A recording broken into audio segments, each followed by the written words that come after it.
அன்பு சகோதர சகோதரிகளுக்கு என்னுடைய பணிவான வணக்கம். நாம் இந்த பதிவில் பார்க்கவிருப்பது இன்றைய ராசி பலன்கள்.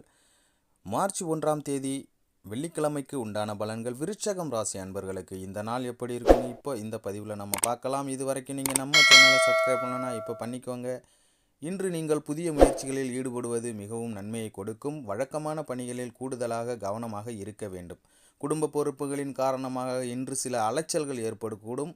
அக்கம் பக்கத்தில் இருப்பவர்களால் சில நன்மைகள் உங்களுக்கு நடக்கும். இன்று நீங்கள் பணிபுரியும் இடத்தில் பொறுமையாக இருப்பது நல்லது. முக்கிய முடிவு எதுவும் இன்றைக்கு எடுப்பதற்கு கொஞ்சம் காலதாமதமாகும். வியாபாரத்தில் சக வியாபாரிகள் உங்கள் பிரச்சனைகளில் ஏற்படக்கூடும் என்பதால் பொறுமை அவசியம். இன்று நீங்கள் காலபைரவரை வழிபடுவது மிகவும் நன்மையை கொடுக்கும். விசாகம் நட்சத்திரத்தில் பிறந்தவர்களுக்கு தந்தையின் விருப்பத்தை நிறைவேற்றி மகிழும் வாய்ப்பு உண்டாகும். அனுசம் நட்சத்திரத்தில் பிறந்தவர்களுக்கு வெளியூரிலிருந்து எதிர்பார்த்த சுப செய்தி கிடைக்கும். கேட்டை நட்சத்திரத்தில் பிறந்தவர்களுக்கு வாழ்க்கை துணையால்